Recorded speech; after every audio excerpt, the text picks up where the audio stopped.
Turning your Bibles with me to Acts chapter 1. I'm going to look at just a very familiar verse.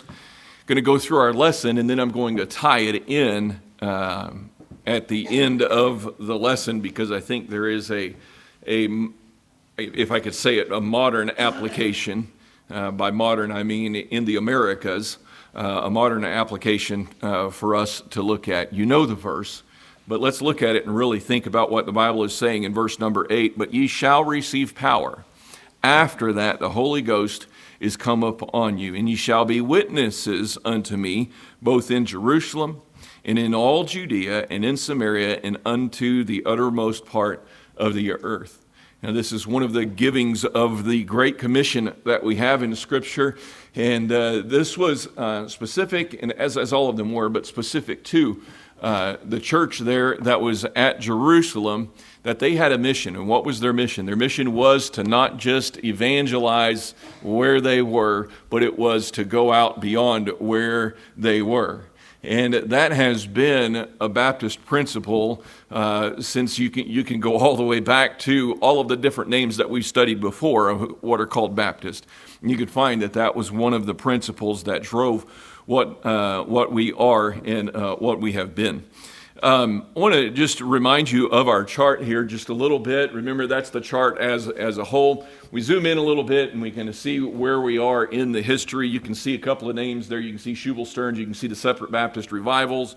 You can see a couple of different things there that we talked about last week specifically. And so just to kind of remind you a little bit about those things and kind of see where we are in history. Now, we're going to be stuck right here for the next several weeks because so much happens during this time frame as we look at this. So today we're going to look at the war on the regulators. How many of you have ever heard of the war on the regulators? I'm just curious. None of you. Okay. That is kind of interesting to me. Of course, before my study, I didn't know about the war on the regulators either. It is a very important war, and we'll get to the war itself here in just a little bit. We'll start off and just remind you a little bit about Shubal Stearns. Shubal Stearns, remember, he was faithful. He was a man that God used to really establish what we know as the Bible Belt today. They, out of Sandy Creek Baptist Church and the Sandy Creek Baptist Association, churches were sent out as far as the Mississippi River, into Tennessee, down into Georgia, just all over. And so what we think of as the Bible Belt now was where that reach went. And so it's quite a fascinating thing. Again, we dealt with that last week. But he continued there for 17 years and just faithfully served, and the ministry was fruitful, and he established the Sandy Creek Baptist Association, and they would have their first meeting in 1758. And they typically would have these meetings in January. Later on, that's going to change. We'll get to that in a minute. But they would have the meeting in January 58. But this was different. You remember we talked about the Philadelphia Baptist Association. There was another one we haven't spent any time on, the Charleston Baptist Association. This one was a little bit different, and I'll kind of give you some of the characteristics of it as we go through, and hopefully you'll see kind of the difference there. His intent was to bring some stability, regularity, and uniformity as a whole. Now, again, remember the culture, okay? I think I've probably said this every week. Stop thinking about America like today. It was nothing like America today. The freedoms that we have were not established. The independence from England at this point has not yet been established. So there's so many things that were different in that day. The Baptists were persecuted. We've dealt with that quite a bit and will again today. And as they suffered this persecution, it was important that they were together, that there was a unity among them. We dealt with that, remember, with the Philadelphia Baptist Association and why that was necessary. And God used that to go out and start many churches out of Philadelphia as well. So again, it was about stability, regularity, and uniformity as a whole. These churches would still be independent, but their leadership would be accountable. Now, that was the purpose of it in that day. I believe, just studying out some of the history, I believe that was something that was necessary because of the temptation to compromise. Now, what was the temptation to compromise in that day? Totally different than today. You had governmental pressure upon you as a Baptist, and as a Baptist pastor, you would have governmental authority or government authority coming down upon you because you were going against the standing order churches, the churches that have been established as basically the government-run churches. And so you would be tempted possibly to compromise because of that. And now we have people that just compromise because somebody wrote a book, but I digress. But you think about the heart behind what this association was supposed to do. It's good and it's right, and I believe was needed in that day. But ultimately, we're going to find what would be the problem with that here in just a little bit. It kind of grew into a little bit of a monster. Because of the amount of interest in the fellowship meeting of this group and people wanting to be a part of this group, they would have to move their meetings to June so that they could prepare, and also so people could travel. Remember, traveling was difficult in that day, a lot different than what we think about today. January is probably not the most desirable time to travel, so they moved it to June. And so I just kind of picture all of these hot summers with these meetings that they would have. They didn't have the things that we have, obviously, air conditioning and so on. But most of these churches that were part of this association were Virginia, North Carolina, and South Carolina. Remember, they were all connected. Well, how were they all connected? Well, most of them were started out of Sandy Creek Baptist Church. And so it just made sense, them coming. Now, there were others that would want to try and come and be a part. We'll mention one of those here in just a little bit, but they wanted to come to be a part. But when they came together, and I love this, they didn't come together just as an organizational meeting like Philadelphia and Charleston would do. And there was some organizational thing. I don't want to give you a false impression of that. But really, it was more like a revival meeting. It was a camp meeting, and really, we kind of touched on this a little bit last week, this was really where camp meetings came from.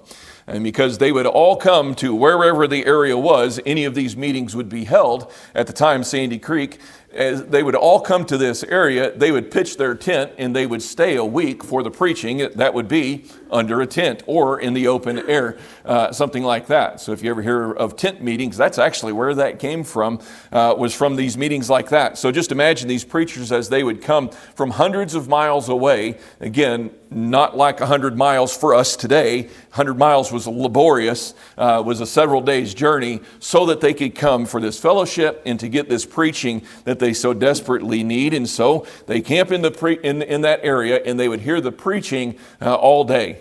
They would do a whole lot more sitting and listening than we're used to, probably. You remember some of the preachers that we've mentioned before. I know not Baptist, but Jonathan Edwards and George Whitfield. Remember, it was nothing for them to preach for 2 hours. We know that Shubal Stearns as well. It was nothing for him to preach for 2 hours. And so they would do several preachers throughout the day. Could you imagine being at a meeting like that? That would have been something interesting to participate in. There was a man, his name's Robert Semple, who was not necessarily a Baptist, but he observed the Baptist. He was a man in government, but he also was an author of the day. He said this. He said, when assembled, their chief employment was preaching, exhortation, singing, and conversing about their various exertions in the Redeemer's service and the attended success. If I were to put it a modern term on it, it's a fellowship meeting. That's really what it sounds like, the way that this person looked at it from the outside looking in, that it was a fellowship meeting. And each time it's recorded, and there's several pages or even books really that could be written of what was said as they would leave there. There would be a zeal and a courage to just stand fast. A courage to stay faithful in spite of the persecution, in spite of the government telling you that you're wrong and telling you you can't do what you're doing. There was that encouragement and the zeal that went along with it.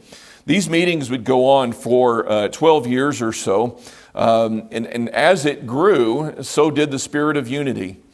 Because they all came together. Really, it's interesting how, and we know this, how suffering really helps us put things in focus. It really does, and many times that suffering collectively as a body, as they were, when they would come together would be the thing that tied them together, and there was the unity that was there. So it grew, the unity grew along with it. All of these churches, it's interesting, again, we don't have the time, but all of these churches grew, and they grew at such a fast rate that they had to go out and start other churches and had to reach out. You remember we were talking about Sandy Creek in 18 months, and I don't have the notes from last week in front of me, but remember they grew, in 18 months, they grew from 13 to I believe it was 700. No, I take that back. It was 600 in 18 months. From 13 to 600. That's quite the growth spurt, quite a way to grow. But it wasn't just Sandy Creek Baptist Church that did that. All of these churches that they were planting and that were started were doing the same thing because there was such a dearth in that area of churches. Remember, George Whitefield had pointed that out. So, but think about all of these churches being started by men who were saved at Sandy Creek Baptist Church and sent out. There is one thing that you have to remember about Sandy Creek Baptist Church then, if you really think about that. They were depleted many times because men were getting saved, they were being trained, and then they would go, but typically when they would go, they would take families with them to plant churches in other areas. And so Sandy Creek would have to keep seeing people saved and put into the church so that they could go and do the exact same thing over and over again. And so they lost families consistently because they were leaving to go and serve the Lord. So during all of this time, the persecution was building. Now, if these Baptists were quiet and they were unknown and they met in the woods, there would be no problem. But they kept growing and growing and growing, and so they drew some attention to themselves. And because of that, again, the persecution was there, was coming. Other denominations started fighting to be the church. Now, think about what the Baptists had the opportunity to do in Rhode Island, remember, was to make Rhode Island a Baptist colony. And they said, no, that is not a Baptist principle. We want the right to be able to worship the way that we believe we ought to worship. And so they were unique in that. Well, Baptists are the only ones that believe that way. Everybody else began fighting to become the standing order church of whatever colony or whatever state, as we know it, would have been at the time. And so they fought for the power in all of these things. And one of them was the Episcopalians. They introduced the Society for the Propagation of the Gospel in America. That sounds really good, doesn't it? But if you do a quick research on who they are, really you could stop and call them the Society to Ensure that the Episcopal Church should rule. They were all about control. And that was what every single one of the other denominations was doing. They were trying to get to the government, get into the government so that the government would give them the authority and they would have all of the governmental power behind them to be able to practice what they were believing and also make others do that. The Baptist obviously would have no part in that, and this is one of the many things, we'll go through several things, that led to the war on the regulators. Now just think about that term there. If we could say it this way, those that were part of this war on the side that was against the government, they just believed that the government ought to be regulated. Sounds like a modern thing that we're still trying to figure out and still trying to deal with today as well. So the war on the regulators would ultimately become a battle against the Baptists because the Baptists were the ones that had a problem with all of this overreach. Now, there were others that were outside of it, but even those that were considered the regulators, the majority of them, in the neighborhood of 75 to 80% of them were Baptist, again, because of the Baptist principles that would go along with it. Now, let's go to North Carolina and focus a little bit here on North Carolina. The Church of England has been in control of North Carolina since 1701, and they had their authority there. And so they had these three taxes that they have that they have levied. One of them is the parish tax or the vestry tax. We've mentioned this one a couple of times as we've gone through. It's the same tax that says that you would have to pay for the minister, that is the standing order pastor in your church, in your colony. Regardless of what you believed, regardless of whether you agreed with them or not, you would be taxed to support them. Not only to support them, but also to build their meeting houses throughout. And so it didn't matter what you believed. Again, I used the illustration several weeks back. Just think about if you were taxed to support the Catholic Church down the street, to pay the priest and to build the buildings that are there. You ever wonder how the Catholics got all of these fancy buildings and everything? But anyway, so that was the parish tax. And then there was the schism tax. No one could teach without a license from the Bishop of London. Does that sound familiar at all? You remember when we were talking about Bunyan and why he was in jail? That was it. That was it right there. He refused to go and get the government's authority to do what God told him to do. So the whole purpose of that really was to prevent or prohibit different doctrines, different beliefs. So specifically, we know that Baptists were the ones that were targeted in all of this. And then here's another interesting one. The Marriage Act of 1741. It stated this, that only the Church of England could perform weddings. So in other words, to be anything but Anglican or part of the Church of England or part of even the Standing Order Church meant that you weren't even entitled to basic liberty of marriage. When you talk about overreach, you talk about government control, and that's really what they were doing. So just as the separate Baptists started coming together, these taxes started being not just put into law, but enforced. Because at times they weren't necessarily enforced, but now when the Baptists started growing, that's when we find that all of these taxes became that they were being enforced really with quite the vigilance. So it was the culmination of all of these things that really started, if you know history, started the spark of the Revolutionary War. That's really the overreach of England in the colonies was what started the war. But a whole lot more of it had to do with what's happening right now in North Carolina, as we're looking at, I believe, than we really would realize.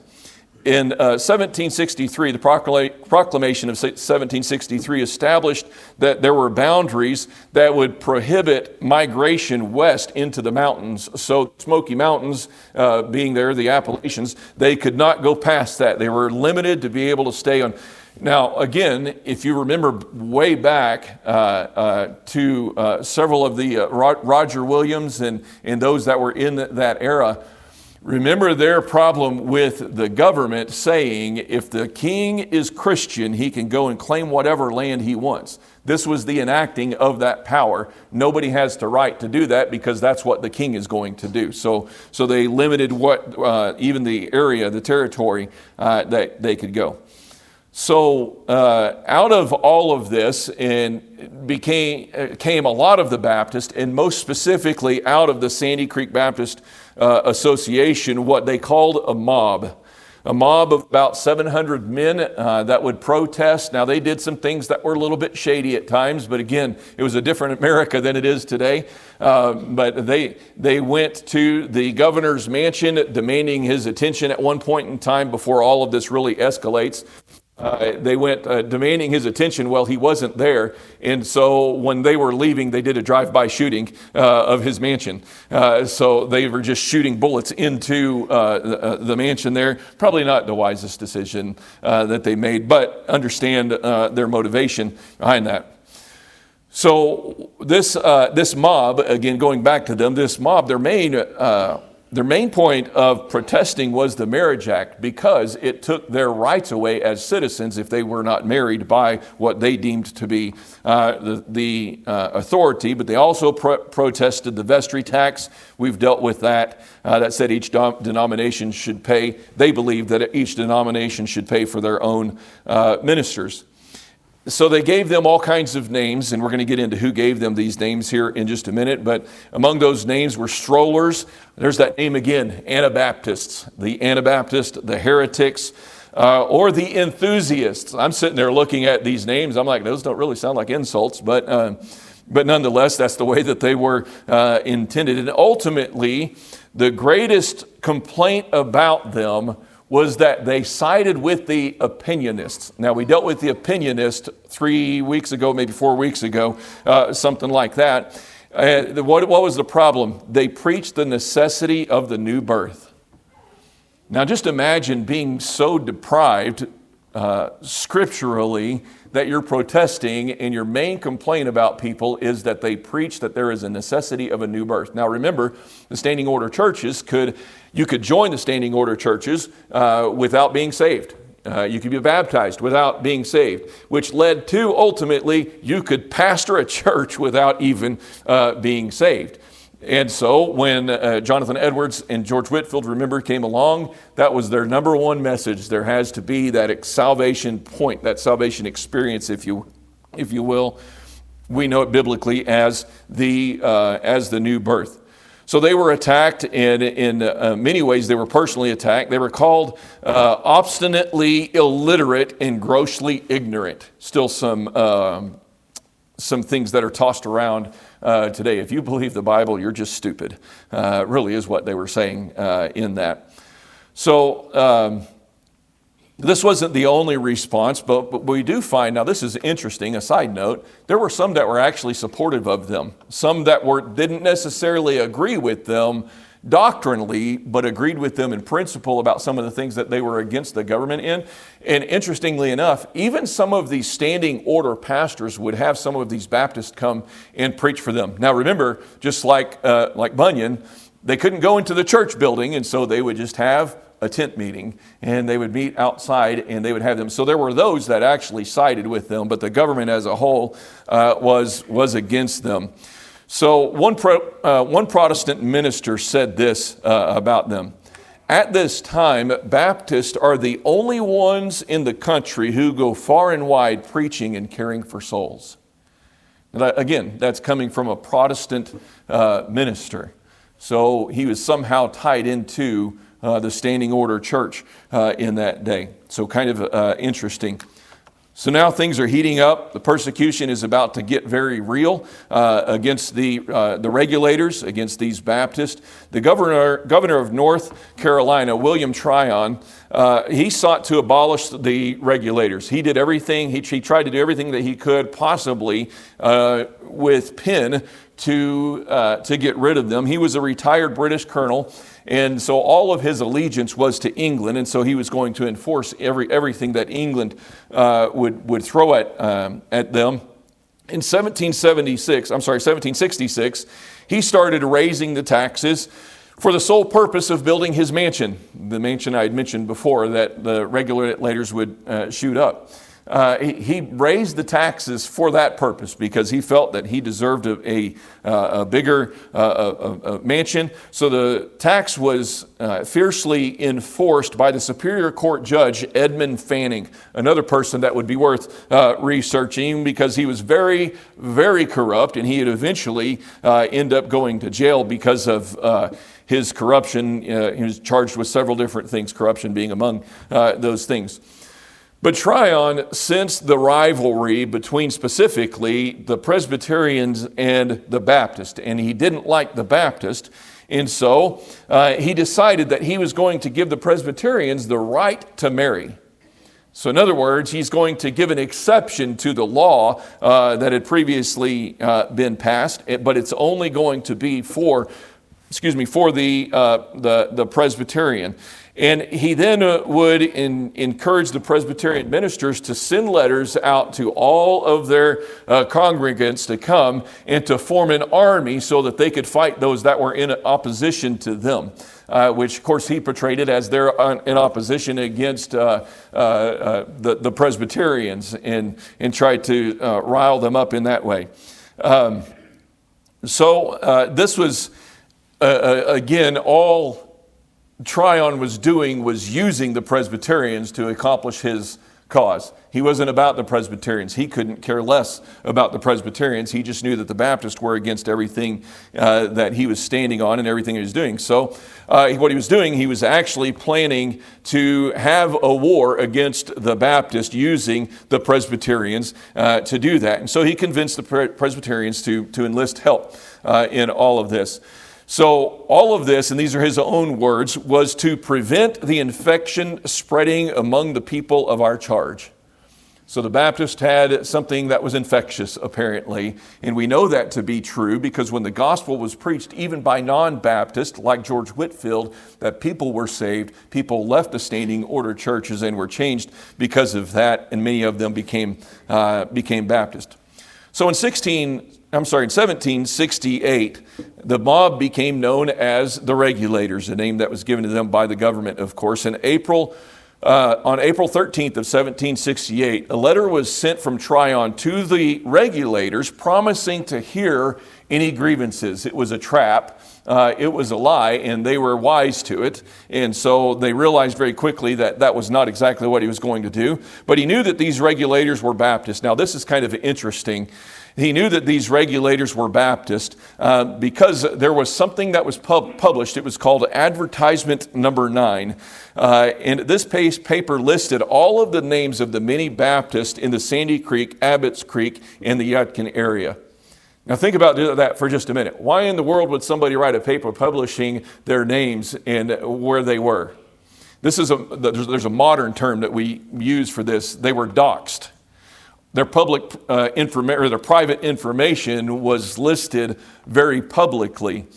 Again, it was all about him trying to just find any way to get rid of them. If people were vigilante enough, they could take that list and they could go. But nonetheless, he knew that these were Baptist because of the writings that had been done and as they had been doxed.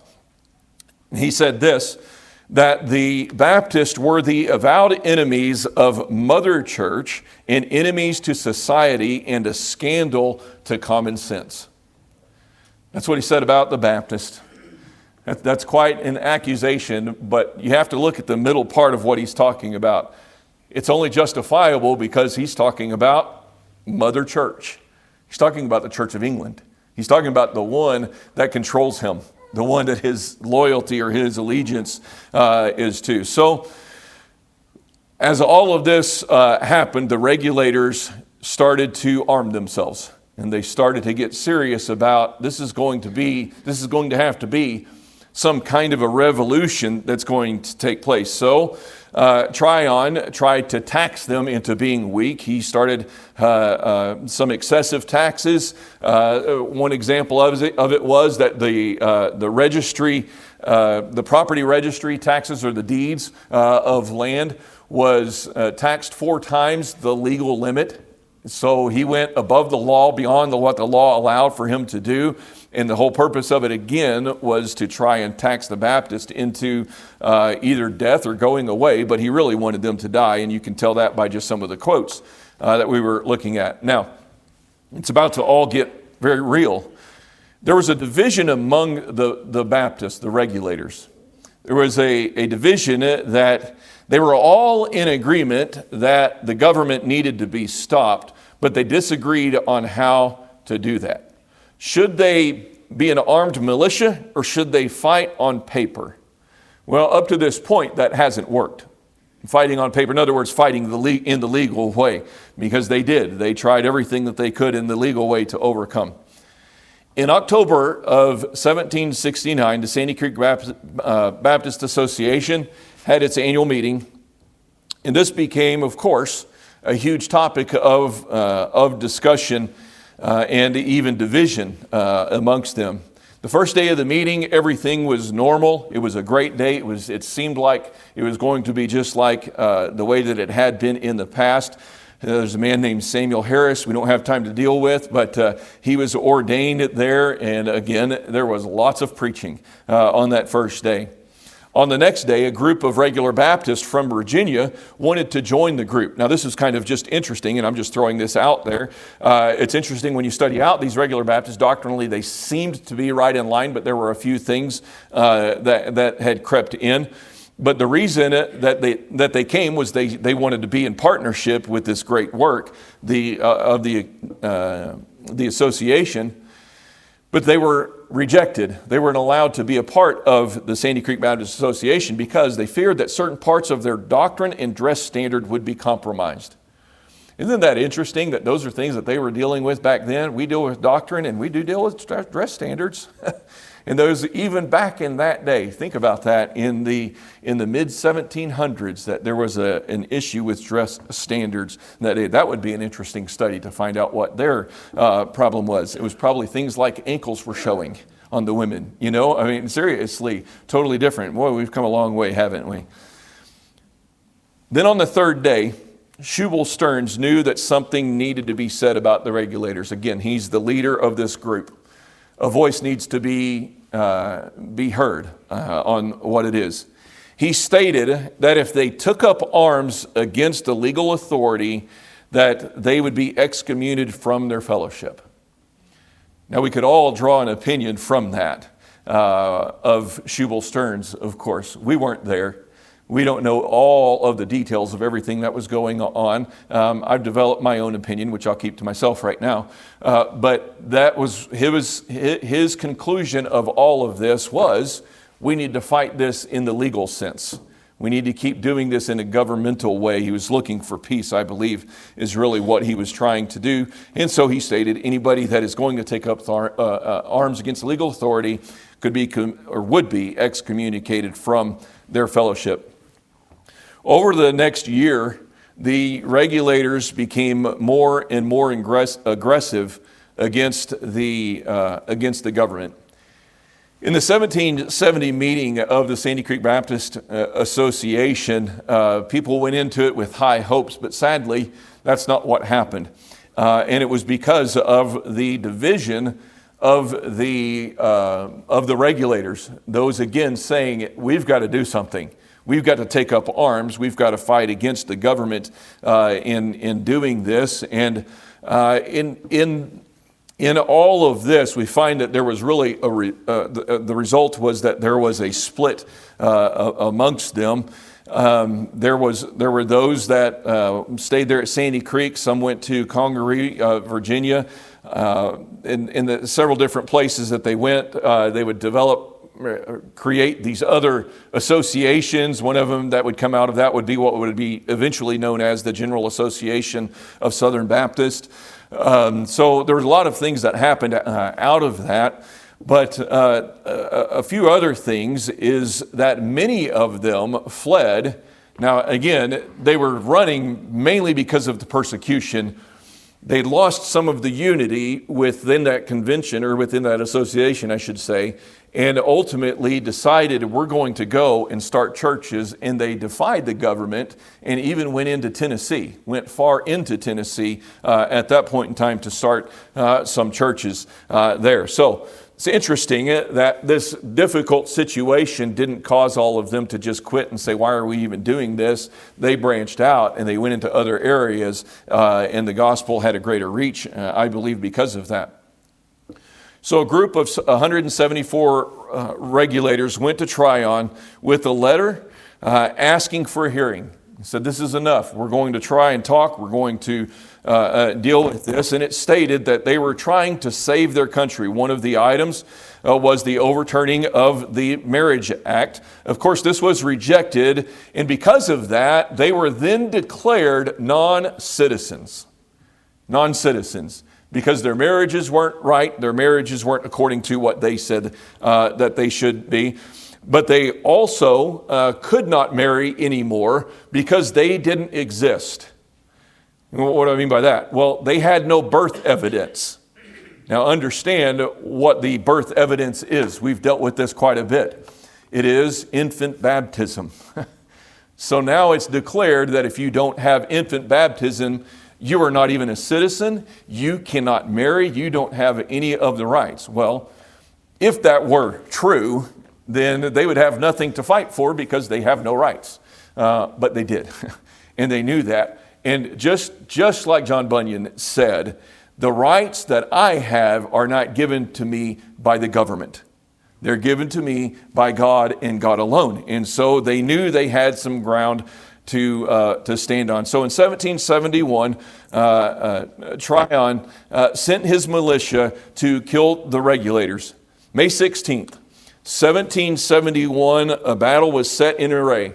There were approximately 2,000 regulators and about 2,000 of Tryon's militia on hand. And I've seen pictures and videos of the area that's there. It is a very wooded area. I tell you, a lot of that area in North Carolina in just kind of that vicinity, you think about wars that took place, you think it must have been so difficult to have war in these places because everywhere is wooded. So many places to hide, so many places to hold up, to ambush and things like that. But nonetheless, they were facing each other. It was a relatively flat piece of land. There was a little bit of dip in the land, but not even enough to call a valley. And they were set up. Now, there was one difference. Tryon, because he's government, had all kinds of cannons, all kinds of heavy artillery, and all of these things that they were ready to use. And as they were only about 100 yards away, we would find that that would do all kinds of destruction if they were to use those. And on the other side, all of the regulators had was long rifles of some kind. And so you realize this is already a mismatch. This isn't going to be what we expect for it to be. So the Battle of Alamance took place. And this was known as the Battle of the Regulators. The Battle of Alamance took place, and 18 men died. There were 9 from both sides. But the regulators realized very quickly how outgunned they were, and understandably said, "We can't fight this battle." Where there's no way that we're ever going to win this battle because of the heavy artillery that is being shot at us. And so they were sent running. Sadly, they ended up running. But the news of the battle and of the tyranny of Tryon spread throughout the colonies. And many historians, and I'm not just saying Baptist historians, many historians have said this was the first battle of the Revolutionary War. It had all of the same agreement of what the revolution was about in that day. It was about the government's overreach. It was about all of the taxes and all of those things. And so it's kind of interesting, as I've said time and time again, how much the Baptist had to do with the founding of America and it becoming what it is today. So just very quickly, we're almost out of time, very quickly. One of the leaders was a man named Benjamin Merrill. He was convicted of being a traitor and hanged publicly. Now get this, again, you understand Tryon when you hear this. He was hanged publicly. His body was cut into pieces and scattered. But while being killed, he said, "I die at peace with my Maker and in the cause of my oppressed countrymen." And so we have another one of these Baptists that has given his life, that has died for standing up for what we have now and sadly too many times will take for granted. But you get the brutality of Tryon. That was the government in that day. That was the way that they operated, and it was perfectly acceptable.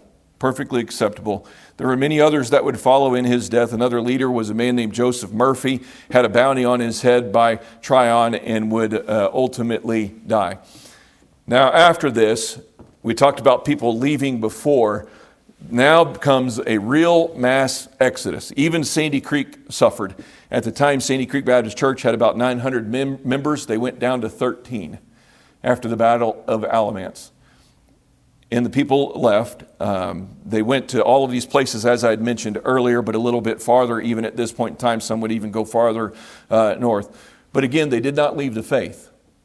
They didn't leave the faith. They left where the persecution was. They carried the gospel into Georgia. They went as far east as they could possibly go at that time. Now, this is interesting because it reminds me of Acts chapter 1 and verse number 8. God gave them a great commission. And what was in that great commission? "Ye shall be witnesses unto me in Jerusalem, in all Judea, and in Samaria, and unto the uttermost parts of the earth." Interestingly enough, what happens in the book of Acts is the persecution comes upon them. And as a result of the persecution, what happens? The gospel spreads. the gospel spread. People left, but they didn't leave the faith, and they went out from there. I believe we see the exact same thing in early America. We find these people, that these associations are formed, and they're good. I don't think there's anything in the world wrong with them. But there was all of these people together, and God says it needs to go farther out. It needs to go farther out in America. And again, we see the result of it today, especially when you look into the South and you see all of the Baptist churches just scattered. When I was in North Carolina 2 weeks ago, I know I showed you a little bit of that, but when I was in North Carolina, I could not believe how many Baptist churches there were. I mean, they were everywhere. I'm talking out in the middle of nowhere, and you see a building in the distance, and it's like, that's going to be a Baptist church. And sure enough, it was another Baptist church. I don't know where they all stand, but it was just an amazing thing for me to see that. You know, I always heard that Springfield, Missouri was like that. Springfield, Missouri doesn't hold a candle to what I experienced in North Carolina. They are everywhere. But again, stop and think that God was using, I believe, the persecution. Remember who the only spreaders of the gospel were according to the Protestants. It was the Baptists. And God said, let's do it. We're going out, we're going farther out. We'll continue that as we go into next week. Lord, again, we're thankful for the things that we can learn from the history. But Lord, help us to not just to take these things for granted, but to realize you had your hand in the founding of this country. Lord, you used men, good Baptist men, that stood up and stood firm on some things that were principles and were rights that were given, not by government, but by you. Lord, I pray that you'd help us to think on these things. We'll thank you for it, and we ask in Christ's name.